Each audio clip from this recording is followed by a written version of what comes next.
Tonight, we'll catch you up on the Oregon baseball and softball seasons, bring you up to speed on track, and show you how the women's lacrosse team is bringing awareness to domestic violence and sexual assault. All of this and more here on Duck TV Sports.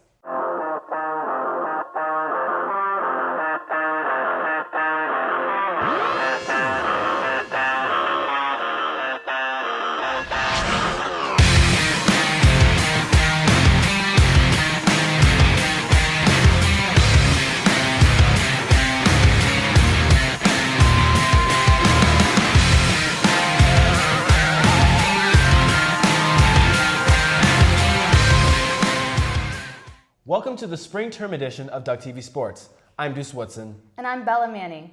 Before we get started on what's new for Oregon sports, why don't we catch you up on everything we missed over spring break? As of Sunday, the Oregon softball team holds the #1 spot in the nation with a 36-5 record. The team currently holds wins over the Washington Huskies, UCLA Bruins, and the Arizona State Sun Devils, which are all nationally ranked teams. Across the Willamette, the Oregon baseball team hit the ground running, going 13-2 to start the season. The Ducks were then plagued with a 4-game losing streak and now hold a 5-10 record in Pac-12 play and a 23-18 overall record.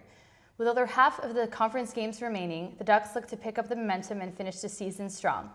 Speaking of finishing strong, Tongi Pepio didn't get that memo as he's seen here celebrating a bit too early, causing him to lose his first place spot in the Pepsi Invitational. Staying on track, the Oregon Relays were held at historic Hayward Field this past weekend. Key highlights from the weekend start with Oregon junior Chris Brewer, who earned first place in the men's 1,500-meter run. The success on Friday continued, with All-American Annie LeBlanc in the 1,800. Also, LeBlanc won the women's 1,500 with a dramatic finish against Mary Kane and Alexi Pappas. On Saturday, sophomore sprinter Marcus Chambers solidified a first-place finish with his anchor position in the men's 4x100-meter relay. The Ducks concluded the weekend with a total of 18 event wins. The team looks to continue their success in 121st Penn Relays at Philadelphia this upcoming weekend. The last time the softball team played at Howe Field, they swept the nationally ranked Arizona State Sun Devils, run-ruling them 12-3 in the second game of the series. Looking ahead to this week, the Ducks will take on the top 10 ranked Louisiana Lafayette Raging Cajuns. Bella, what can we expect from the series? Well, the Louisiana Lafayette's doubleheader last weekend against Appalachian State, the Raging Cajuns outscored the Mountaineers 44-11 and they hit 13 home runs. Louisiana Lafayette's Lexi Elkins leads the NCAA with an impressive 25 home runs and with a hitting average of .451. The Ducks will most likely try to attack the offensive-minded Cajuns with the pitching of Sheridan Hawkins.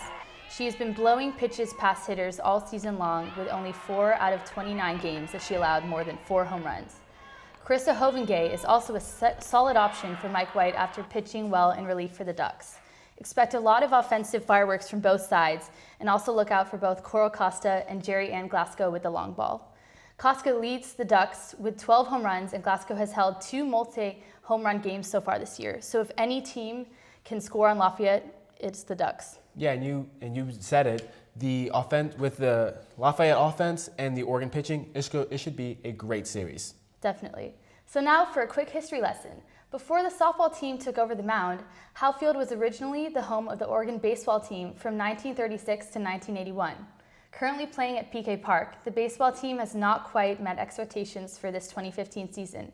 Deuce, with 17 games left in the regular season, do you think the Ducks are going to make it to the postseason? I don't think the Ducks can make it to the postseason at this point. The Ducks bullpen has not been good this year, and All-American pitcher Cole Irving has severely underperformed, having a 4.35 ERA and a 1-3 record while on the mound. Not to mention injuries in key positions added to the roller coaster ride known as the Ducks season. Their 5-10 record in Pac-12 play is not what you expect from a postseason team either. The Ducks are towards the bottom of the Pac-12 while getting swept by the Arizona Wildcats and losing series against the Cal Golden Bears and the Arizona State Sun Devils. The Ducks have yet to play the Stanford Cardinal and Utah Utes, however. Both teams, the Ducks are ranked higher than in the Pac-12, so that could help their conference record overall. But this upcoming series this weekend against the Washington Huskies will be big for the Ducks and their postseason chances. Definitely. Coach Horton hopes to get his team ready for that series starting out hot on Friday. Over to Pape Field. the Oregon women's lacrosse team dedicated one of their games this past month to help fundraise for the One Love Foundation. The foundation's goal is to end relationship violence in honor of a former Virginia women's lacrosse player who was beaten to death by her ex-boyfriend. Reporter Stephanie Lovell has more on the story. To kickstart this month, Oregon's women's lacrosse team chose to dedicate their April 3rd game to the One Love Foundation. The One Love Foundation was created in 2010 in honor of Yeardley Love, a University of Virginia senior lacrosse player who was beaten to death by her ex-boyfriend.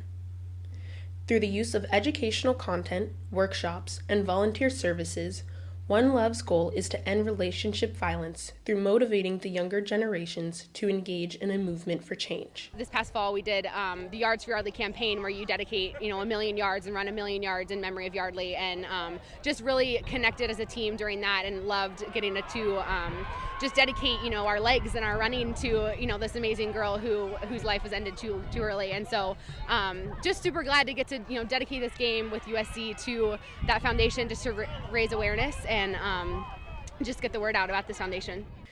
The University of Oregon campus and athletic department is taking this opportunity to reflect on the concerns surrounding all forms of relationship violence. As a part of the dedication, the team sold t-shirts and had a $2 raffle, with all proceeds going to the One Love Foundation. As for Sharkey and the rest of the lacrosse team, they hope to continue raising awareness around domestic abuse. For Duck TV Sports, I'm Stephanie Lovell. Thanks, Stephanie. For more information on how you can contribute to the One Love Foundation, go to www.joinonelove.org. Well, that wraps it up for tonight's episode. For more Oregon sports coverage, visit our website where you'll find features, articles, and tonight's episode. And follow us on Twitter @DuckTVSports. Signing off, I'm Deuce Woodson. And I'm Bella Manning. Have a good night, Eugene.